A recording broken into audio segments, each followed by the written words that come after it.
दोस्तों आज मैं आपको एक ऐसा जजमेंट बता रहा हूं जो माननीय सुप्रीम कोर्ट का है। इसके अंदर माननीय सुप्रीम कोर्ट ने अब से पहले जितने भी पति के पक्ष के जजमेंट आए हैं सारे के सारे जजमेंट इसके अंदर दे दिए हैं। तो यानी कि एक जजमेंट से आपको कई फायदे मिलने वाले हैं, सैकड़ों फायदे मिलने वाले हैं और पूरी तरह से 498 को खत्म करने की बात इन जजमेंट के अंदर कही गई है। तो क्या मामला है, तो ये क्या जजमेंट है, इसी की पूरी जानकारी इस वीडियो के अंदर मैं आपको बताने वाला हूँ। बहुत ही महत्वपूर्ण जजमेंट है, नया जजमेंट है, 2024 का जजमेंट है जो बहुत ज्यादा काम आने वाला है। इसलिए आपको करना क्या है, वीडियो को बिल्कुल अंत तक देखना है, तभी पूरी जानकारी समझ में आएगी। और ये आपका अपना चैनल है, इसको अगर आप अब तक सब्सक्राइब नहीं करे हैं तो पहले इसको सब्सक्राइब भी कर दीजिए और साथ में बेल आइकन को भी दबा दीजिए। तो चलिए शुरू करते हैं। तो वेलकम दोस्तों, मैं हूं आपको अपने एडवोकेट जितेंद्र। तो दोस्तों ज़्यादा कुछ मेरे को 498 के बारे में बताने की आपको आवश्यकता नहीं है, क्योंकि आप खुद ज्ञानी है, आपको अभी तक अच्छे से पता चल चुका है। अपने वीडियो के माध्यम से, अपने चैनल के माध्यम से काफ़ी सारी नॉलेज अब तक आपको मिल चुकी है और काफ़ी सारे वीडियो में इस चैनल के ऊपर अपलोड भी इस मैटर के अंदर कर चुका हूँ। तो दोस्तों ये अहम जानकारी मैं आपको माननीय सुप्रीम कोर्ट के इस महत्वपूर्ण मामले के अनुसार समझा देता हूँ कि अगर आपका मामला भी ऐसा है जो यहाँ पे मैं इस वीडियो के अंदर बताने वाला हूँ, तो बिल्कुल आप अपने मामले को पूरी तरह से खारिज करवा सकते हैं,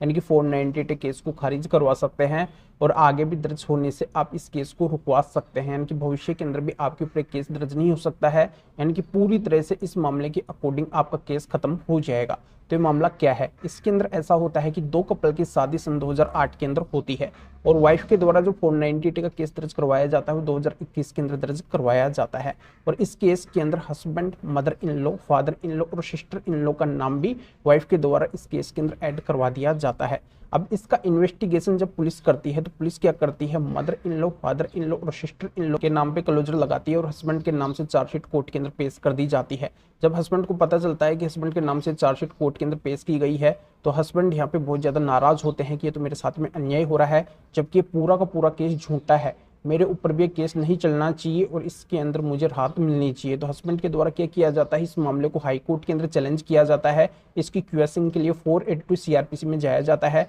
और वहां पे बोला जाता है कि एफआईआर भी झूठी है तो ये चार्जशीट भी झूठी है, मेरे को भी इस मामले के अंदर पूरी तरह से राहत मिलनी चाहिए। पर हाई कोर्ट के द्वारा पूरी तरह से मना कर दिया जाता है हस्बैंड को कि आप इस मामले से बाहर नहीं हो सकते हैं, यानी कि हाई कोर्ट से हस्बैंड को निराशा हाथ लगती है। तो हस्बैंड के द्वारा इस मामले को अंततः माननीय सुप्रीम कोर्ट के अंदर चैलेंज किया जाता है, वहां पर ले जाया जाता है और माननीय सुप्रीम कोर्ट से न्याय की गुहार लगाई जाती है कि ये मेरे साथ में अन्याय हो रहा है, मेरे ऊपर भी केस नहीं चलना चाहिए, क्योंकि हमारी शादी 2008 के अंदर हुई है और वाइफ ने केस दर्ज करवाया है 2021 के अंदर। तो इससे प्रतीत हो रहा है कि इसके साथ में अगर गलत होता, इसके साथ में अगर मैं गलत करता, कोई क्रूरल्टी करता, डोरी की डिमांड करता, तो ये पहले ही केस दर्ज करवा सकती थी। इतना टाइम इसने क्यों लिया है, इसके साथ में क्या बाद में गलत हुआ है, ऐसा होना पॉसिबल नहीं है। इससे प्रतीत हो रहा है कि झूठा केस हमारे ऊपर दर्ज करवा रही है, मेरे ऊपर दर्ज करवा रही है। और दूसरा, हस्बैंड के द्वारा बोला जाता है कि 2019-20 के अंदर हमारे द्वारा डीवी डाइवोर्स का केस फाइल किया गया है, तो उसके बदले के अंदर वाइफ ने 2021 के अंदर 498 का केस दर्ज किया है। तो इससे प्रतीत हो रहा है कि वाइफ एक बदले की भावना से केस हमारे ऊपर डाली है, तो ये केस झूठा है।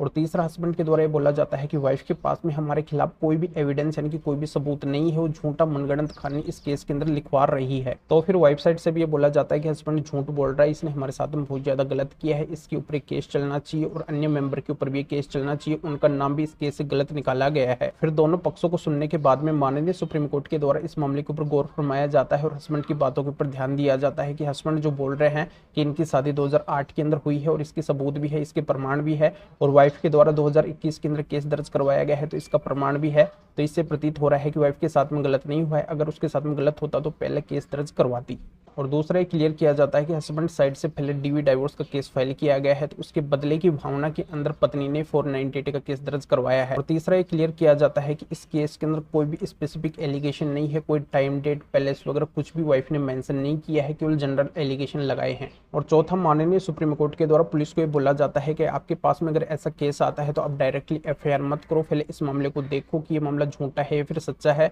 और हाईकोर्ट को भी बोला जाता है कि आपके पास में अगर क्वेश्चन के लिए ऐसा मामला आता है तो आपको वहीं पे क्यूएस कर देना चाहिए, इस तरीके से आपको हस्बैंड लोगों को परेशान नहीं करना चाहिए। और पांचवा, केंद्र सरकार को भी ये बोला जाता है कि आपके द्वारा जो नया लॉ लाया गया है, नया कानून लाया गया है, बीएनएस लाया गया है, तो उसके अंदर 498 की जो प्रक्रिया है सेम वही प्रक्रिया आपने उसके अंदर चिपका दी है, तो इसके अंदर भी चेंजेस की बहुत आवश्यकता है। एज इट इज वही लॉ इसके अंदर भी नहीं चलना चाहिए। और इन सारी बातों को बोलते हुए माननीय सुप्रीम कोर्ट के द्वारा हस्बैंड को 498 केस से पूरी तरह से राहत दे दी जाती है, यानी कि हस्बैंड के ऊपर से इस केस को पूरी तरह से खत्म कर दिया जाता है। तो इस महत्वपूर्ण जजमेंट का लिंक इस वीडियो को डिस्क्रिप्शन के अंदर दिया गया है। पहले भी मैं इस टॉपिक के ऊपर वीडियो बनाया था, पर इस जजमेंट का PDF पहले आया नहीं था, अब आ गया है। तो इसका लिंक इस वीडियो को डिस्क्रिप्शन के अंदर मैं दे रहा हूँ, वहाँ पे जाके आप इसके बारे में जान सकते हैं कि मामला क्या है, और भी बातें आपकी अच्छे से समझ में आ जाएगी। तो अभी आपको इस वीडियो को लाइक करना है और शेयर भी करना है, जो और लोगों तक भी ये जानकारी पहुँच सके। तो वीडियो देखने के लिए आप सभी का बहुत बहुत धन्यवाद।